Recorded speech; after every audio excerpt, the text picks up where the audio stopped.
Muy buenos días. En la entrevista del día de hoy, 30 de marzo del año 2025, contamos con la presencia del señor Timoteo Romero Morales, licenciado en Ciencias Sociales, administrador financiero y contador público, el cual también se ha desempeñado por ser un líder en las organizaciones y en la comunidad educativa como presidente regional de la Central Unitaria de Trabajadores y actualmente como dirigente en la Junta Nacional CUTMETA. Queremos agradecerle por tomarse el tiempo para conversar y contarnos su perspectiva y experiencia sobre el liderazgo dentro de las organizaciones y la comunidad educativa. Queremos contarle que el objetivo de esta entrevista es entender su visión sobre el liderazgo transformacional, la importancia de sus habilidades, competencias y cómo un líder debe tomar decisiones dentro de una organización y pues la comunidad educativa. Queremos hacerle algunas preguntas, la cual, ¿cómo considera necesario realizar análisis y valoraciones permanentes de las habilidades y competencias de los líderes dentro de una organización? Bueno, en primer lugar, un saludo a esta entrevista en el marco de un área en la profesionalización de directivos docentes, porque es muy grato en mi doble condición de educador y líder en el sector sindical, no solamente de los docentes, sino de los trabajadores de Colombia. Teniendo en cuenta esto, en cuanto a su primera pregunta, pues es clave en una organización, cualquiera que sea, religiosa, administrativa, política, sindical, continuamente evaluar a sus líderes. Generalmente hay un líder máximo, pongámosle un rector, hay otros, el coordinador, pero cada maestro, para el ejemplo académico, es líder en su aula, en su asignatura. Entonces es clave que hayan reuniones periódicas. Nosotros lo hacemos a nivel de sindicalismo en las juntas directivas de los sindicatos, conociendo, como tengo el conocimiento de la parte educativa, la Ley General de Educación nos dio unos espacios muy importantes, que son el Consejo Directivo y el Consejo Académico. En estos escenarios deben discutirse periódicamente las metas, las actividades para que fluyan y para que se puedan reevaluar, se puedan evaluar también esas metas y proyectarlas hacia el futuro. Entonces es importante, para redondear la pregunta, que sí haya una evaluación constante de todos los liderazgos que se mueven en una institución, en este caso en la escuela o en la institución educativa. ¿Cuál cree que son sus características que lo definen como un líder transformacional en el contexto educativo?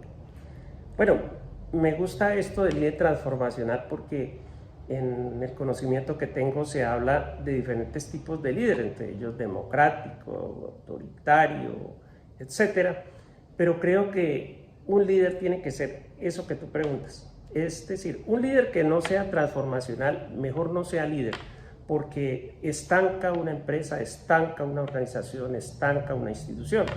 No, el líder es para transformar la realidad, lógico, con base en la realidad existente, con base en las normas vigentes.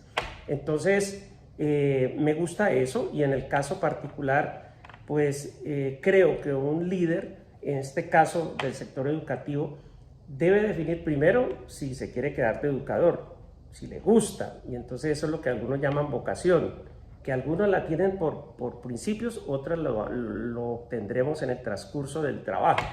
Pero es decir, si nos enamora esto. Si estamos enamorados de esto, lo segundo que tenemos que ver es si, como un educador, queremos escalar hacia la otra parte, que es ser un directivo docente, o sea, ser un líder de la institución, porque eso es un directivo docente, el líder, la cabeza de esto. Y entonces allí es donde yo contribuiría con mi modesto aporte de qué es ser líder transformacional. Yo lo que trato de hacer es, en primer lugar, mi consejo es que esté uno convencido de lo que hace. O sea, en este caso, de luchar por los trabajadores. En el caso de la institución educativa, de ser docente, de cambiar la sociedad a partir de unos estudiantes. Y si es directivo docente, pues hombre, de tener la capacidad de ser el líder conductor de esa institución educativa. En mi caso particular, yo soy un convencido de ser docente. Mientras lo fui en el aula, traté de transmitir lo más avanzado de los conocimientos, de actualizarme continuamente, cosa difícil para el magisterio porque el Estado poco contribuye a eso, pero uno lo puede hacer, y de darle lo mayor que pude a esos estudiantes, en dos sentidos: en transmitir lo más avanzado del conocimiento allá en la clase, y en segundo lugar el ejemplo, porque un líder es aquel que con el ejemplo guía a sus seguidores a que conduzcan a esa meta de la institución, porque uno no puede imponerle a sus seguidores sus criterios. Tiene que haber una unidad, tiene que haber una empatía, y el líder tiene que ser eso. Un líder que transforma la sociedad, pero porque convence con argumentos a sus seguidores. Muchas gracias. Siguiente pregunta. ¿De qué manera como líder logra motivar o inspirar a su equipo para que crezcan tanto en lo personal como en lo profesional, y esto cómo influye en el ambiente educativo? Yo creo que lo principal es el ejemplo, porque ya si tú tienes un líder a la cabeza de una institución, ya sabe que pasó un concurso, que tiene un perfil, es decir, que ese puesto no se lo ganó en una rifa, que se lo ganó fue en el marco de unas condiciones legalmente establecidas. Ahora toca poner a prueba esos conocimientos, toca poner a prueba esas experiencias. Entonces, el llamado es a que todo eso que aprendemos, tanto de los contenidos de todas las carreras que hemos hecho, como la experiencia que nos da la vida de conocer otras personas que son ejemplo de esta situación. Yo, por ejemplo, por decirles algo, en Villavicencio conocí el Meta, porque de aquí nací como maestro y como dirigente. Voy a poner dos ejemplos sin dar nombres. Conocí a una directora que las mismas comunidades la sacaron mediante un paro porque no se ganó el liderazgo de su comunidad educativa. Y conocí un caso de un colegio que Marley, allá donde tú estudiaste, que se llama el INEL, no digo el nombre del rector, donde una comunidad educativa se paró y dijo: no quiero dejar ir a nuestro rector, porque nuestro rector esa capacidad de transformar nos la metió en la sangre, en el ADN, y estamos con él. Entonces los liderazgos se los gana uno. Entonces creo que el ejemplo es el mejor hilo conductor de un líder. Es decir, que si yo quiero disciplina de mis estudiantes, de mis padres de familia, de mis maestros, yo debo llegar temprano, no sea el último en llegar. Que si yo quiero respeto de mis estudiantes, de mis padres de familia, de mis profesores, yo soy el primero que debo infundir respeto. Es decir, ganarse lo que algunos llaman la autoridad, no el autoritarismo. Y la autoridad no se gana imponiendo, sino dando ejemplo. Creo que es el mejor ejemplo a seguir. Es el ejemplo el que gana la autoridad y el que gana que los demás líderes te sigan. Muchas gracias. Dentro de las habilidades de ser un líder se encuentra la toma de decisiones. ¿Cómo evalúa que son sus habilidades y estrategias para tomar decisiones que puedan impactar el desempeño de su equipo? Bueno, esto es muy clave. Esto es una de las principales características que debe tener un líder, en este caso transformacional. Porque todos los días se toman decisiones en la vida, incluso particular, personal, se toman decisiones en cada momento. Pues como líder de una institución hay que tomarlas, y lo mejor es tener en cuenta algunos elementos pues, que en la vida práctica hemos aprendido. En primer lugar, bregar a tomarlos democráticamente. Es decir, vuelvo y repito, en la institución educativa, hasta donde conozco, hay unas instancias que nos generó la ley, que es el consejo de dirección de la institución y el académico. Entonces, cualquier cosa que tenga que ver con la parte académica, llevémosla a la institución, discutámosla con los maestros, llevemos argumentos de por qué se debe hacer lo que yo como líder creo que se debe aplicar en esa institución. Y si yo llevo la fuerza de los argumentos, pues yo creo que convenzo a ese equipo de líderes para que transformen esa sociedad. Entonces, en resumen, lo que yo quiero decir es, las tomas de decisiones deben tener mucha argumentación y segundo, mucha democracia, mucho consenso con mi institución, en este caso, los estudiantes, los padres de familia, los maestros. En cada escenario democrático se deben llevar las discusiones y sacarlas en forma colegiada, ya sea en la dirección de la institución, en el consejo directivo o en el consejo académico, si es alguna cosa de tipo curricular o que tenga que ver con el proyecto educativo institucional. Muchas gracias. Sexta pregunta. A lo largo de la historia del liderazgo mundial han existido líderes tanto políticos, religiosos, sociales y empresariales. ¿Cuál de estos considera que ha tenido mayor impacto y capacidad de transformación en las organizaciones? Y si recuerda algún líder representativo, podría nombrárnoslos y explicar cuál fue su aporte o habilidad más significativa para las organizaciones. Bueno, yo quiero contarles, de pronto les sirva de experiencia, que yo soy un gomoso de estudiar o en la televisión de ver los perfiles de los líderes. Por ejemplo, en Discovery Channel y todas estas cadenas como History, allí dan a conocer los líderes que han hecho grandes empresas, por ejemplo la Ford y otras de estas empresas, las petroleras. Y el común denominador de esos líderes fue que un día se les metió una idea en la cabeza y nunca desistieron de ella. Ya óigame bien, jamás desistir de ella. Usted puede que salga adelante sin tropiezos, pero es posible que un día caigas y no puedas en ese momento sentir que esa idea va a salir a flote. La clave de un líder transformacional es levantarse y seguir. O lo que han hecho otros líderes de esas mismas experiencias que han formado grandes empresas como las que acabo de mencionar. Tú tienes que mirar si en medio del paso, sin salirse de tu idea, puedes coger otros caminos, pero otros caminos que conduzcan a su mismo fin. Como decían en la política regional del Meta, en política todos los días amanece. En la toma de decisiones de los líderes, cualquiera que sea, administrativos, políticos, sindicales, todos los días amanece. Entonces, tú lo que tienes que hacer es estar, yo lo llamo con una parabólica puesta, cuáles son esas cosas, y como los grandes líderes, mire, hablemos sin tapujos. Un líder como Jesucristo, ¿qué hizo? Pues enseñar una doctrina, dar un ejemplo, y hoy es una de las religiones más grandes del mundo. ¿Por qué? Porque logró implantar unos argumentos y logró transmitir un ejemplo, y eso hace parte de miles de millones de personas que siguen situaciones como esta. Pero vayamos a cosas más elementales y de la historia un poco más reciente. La independencia de países como las que dirigió Mahatma Gandhi, conocido por su flaca y lánguida figura. Un día dijo: yo voy a independizar a la India de los ingleses, ¿sí? Y se le metió en la cabeza y lo logró. ¿Cómo lo hizo? Con huelgas de hambre.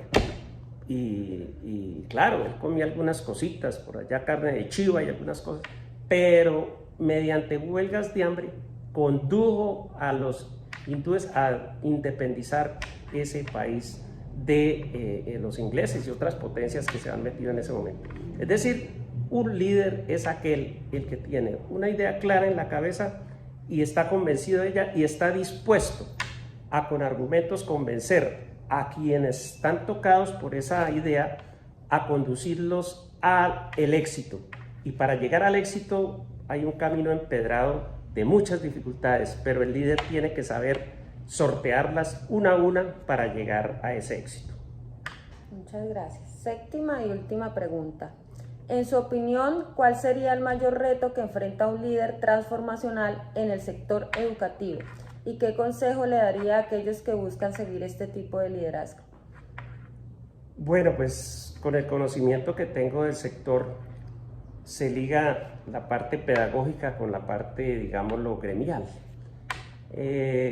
Nosotros necesitamos mucha capacitación del Estado, capacitación que le ha tocado es dársela a los mismos docentes, necesitamos mucha actualización para que los maestros puedan darle a esos estudiantes una visión actual del conocimiento y generar estudiantes críticos. Yo creo que lo principal que nosotros debemos crear en la institución educativa es un estudiante crítico, un estudiante que no coma entero.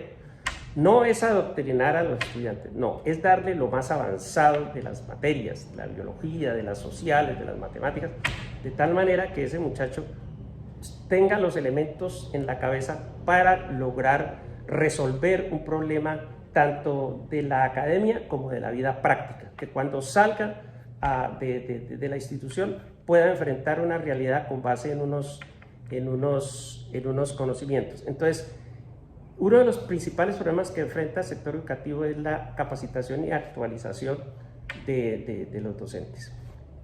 Y lo segundo es el tema financiero, porque lo que encontramos son unas instituciones cada vez más atiborradas de niños por la relación docente-alumno, situación que en estos momentos creo que se va a entrar a discutir con el nuevo decreto que determinó la jornada, porque esto conllevaría, si no se da una solución, a que ya se está hablando por la baja matrícula y la baja natalidad de un sobrante de educadores.